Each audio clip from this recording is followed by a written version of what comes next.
Hello, my name is Gregg Sutton and I'm the CEO and co-founder of Tiny Eye Therapy Services. We provide online speech-language pathology services to schools across North America.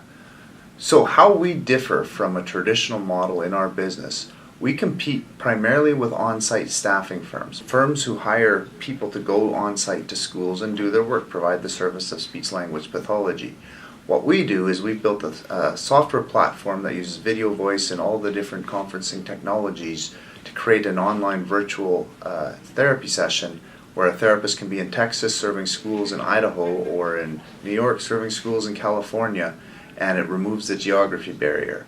So in our industry, all of our competitors struggle to find therapists, and they have a hard time finding people in the closest geography to the actual service location, and we have removed that barrier completely from the market, and that gave us a competitive advantage and has allowed us to grow and sustain our business.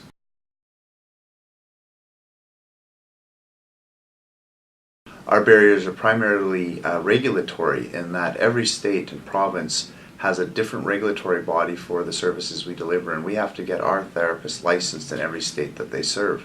This can be expensive and very time consuming, and this is a challenge that local staffing firms and schools don't face. So when we started our business, we looked at numerous different industries and what challenges they had, and it was in talking with my sister, Marnie Brick, who's my co-founding partner, and she was a speech-language pathologist. We saw a big challenge within her industry, and that is that she's spending way too much time driving from one school to the next, and then a huge amount of time doing paperwork, and only a very small amount of time with the children she needed to serve. And this imbalance created a shortage industry-wide. There's approximately 10,000 unfilled speech therapy jobs in North America every year. And what that equates to is around 600,000 students not getting any services and not being able to fully participate in their curriculum and their peer groups and so on, and basically their lives.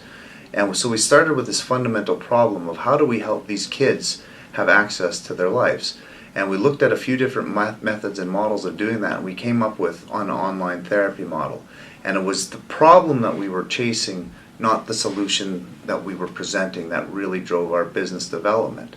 And so we tried a few different models of technology, of our approach to the market, until we found a path that allowed us to sustain a business, solve the problem, and create value for the market, and have a good time doing it. In delivering services online or choosing to take an existing business model and convert it into a virtualized model, your biggest competitor is always going to be tradition.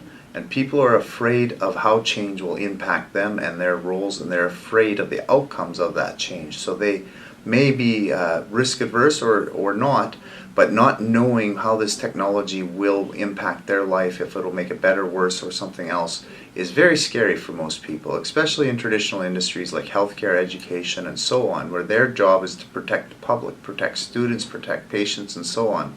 And so when we started, we ran up against huge barriers from both our potential customers and the regulatory bodies that manage how our industry sells its services, just because of the amount of fear of the unknown.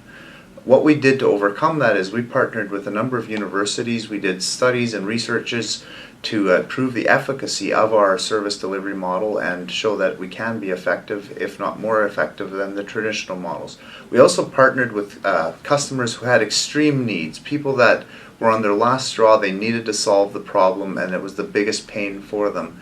And they were more willing to work with us in a startup mode to take that risk and fight through some of the early stage challenges of the technology, of the models, and all the logistics behind this delivery mechanism that really mattered.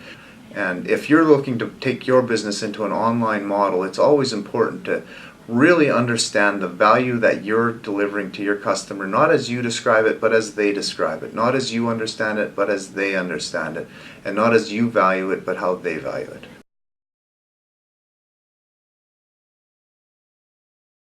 So when we started out trying to go into different markets and figure out where our best place to put our efforts would be into, we didn't just start willy-nilly.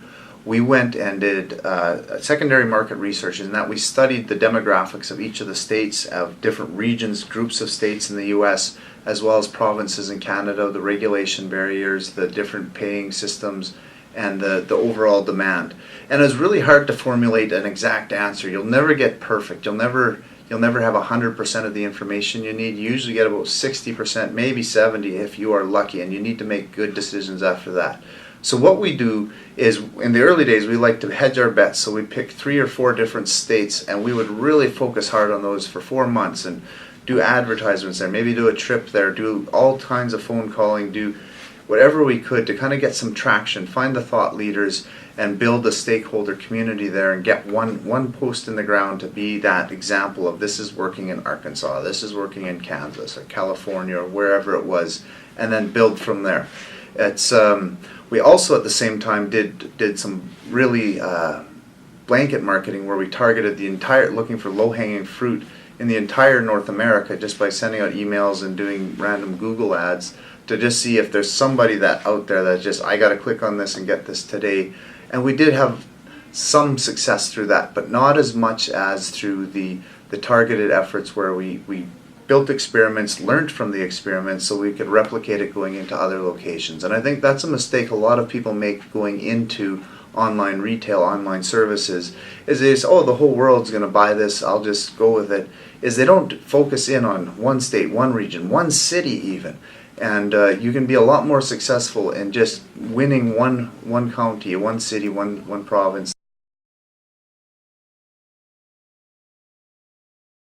So getting paid online can be a challenging effort, and in the early days we didn't have many options. PayPal was the primary option.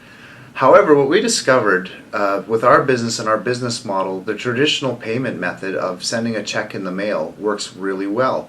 It's cheap, it's easy, and we just have to tolerate a few extra days of deposit time from when they send the check to when we get it. And if our cash flow can support that, it works really well.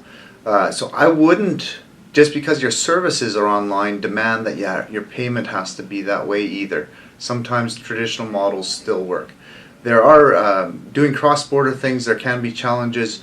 We have a number of our staff that work and live in the United States, and paying them, we need to have U.S. bank accounts and set up things like that to do that. If you are looking to the United States as a market, you do and should have a U.S. dollar bank account to hedge against the currency exchanges. That's probably the biggest thing that a lot of people selling into the U.S. that have both suppliers and customers there do not do well, is hedging their currency. And there's many currency exchange traders in Canada that can help, and you can outsource that service to them.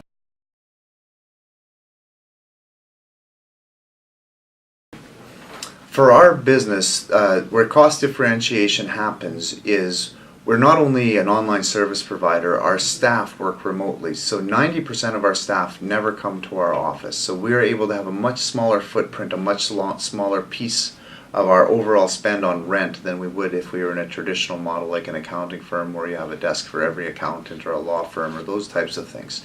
And you can do that in almost any business. With other costs in terms of startup, for us, we were starting from scratch. And so it was very expensive, it was very time consuming, it was high risk, and we had to really stick handle around the finances, and having a good financial strategy to go with our productization was critical. So the actual hosting and maintaining and managing of a web service or web presence is relatively cheap. A web commerce store, like, you can go out on Wix or WordPress and build one tonight and be up and running tomorrow, as long as you've got product to sell. And it can cost you, less than $100 a month, and that's with add-ons and features. You can also spend a lot more. Where the true costs in online retail or online services come is in the advertisement and market penetration. And so Facebook is really good at helping you build a Facebook user group, but to advertise to your own Facebook people that like you, like your page, you have to pay. And Google is very good at telling you what words, keywords to use, but to really penetrate that market, you have to pay. And you can easily spend hundreds and hundreds of dollars a day to get 1 or 2 customers. And if your customer acquisition cost is higher than your long-term value of each customer, you're in an economic model that is bound to fail. You're selling $10 bills for $5, and you're going to run out of money. So it's still, you have to really understand the cost of acquiring a customer, the methods of getting that customer that vary, and then what you can truly provide to them in the long run as opposed to each transaction. And that's something I think a lot of people underestimate.